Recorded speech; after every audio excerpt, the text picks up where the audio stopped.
Much of what we see around us is made of steel, but do we know how steel is made? I got to know firsthand.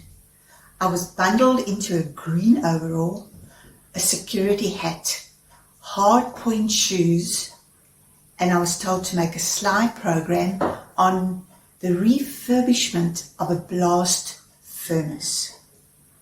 Why me? Well, I was on the photographic team of South Africa's Iron and Steel Corporation. We are being hoisted up along the side of a really tall, cooled down blast furnace.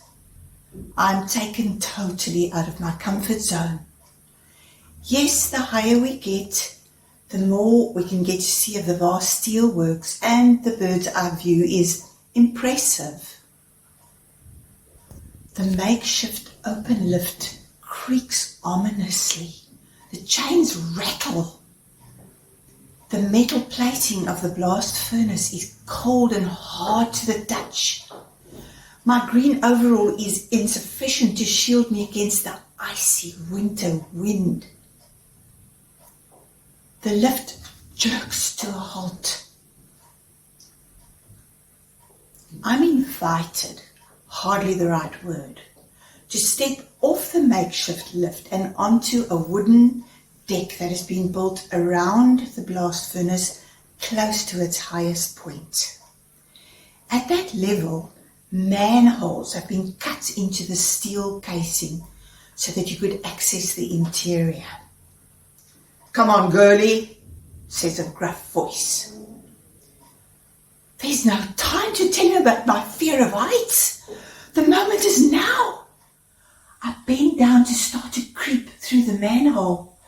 I'm way down and off balance with cameras and flashes and bags. Before me, I see a wooden platform floating in the air strung from the roof.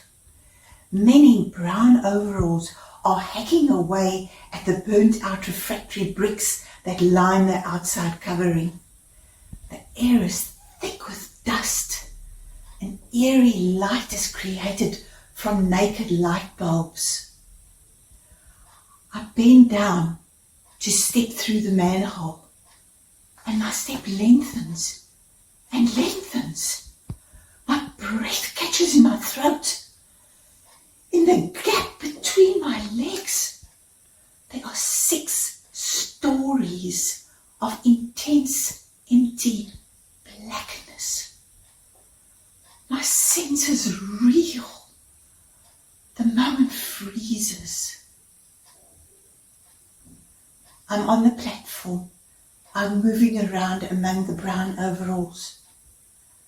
The yellow overall is telling me what he wants to have photographed. My numb brain has got to work out apertures and timings in this dusty, ghostly cave.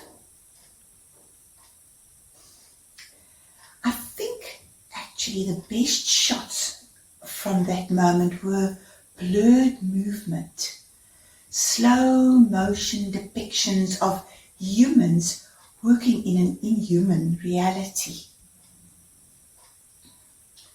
I got to know the inner working and the design of a blast furnace.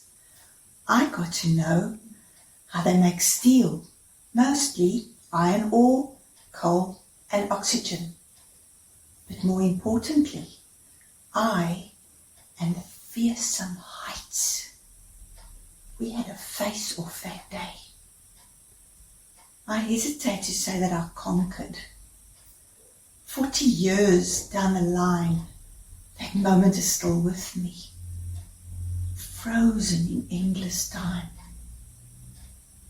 What pushed me past that moment? Purpose.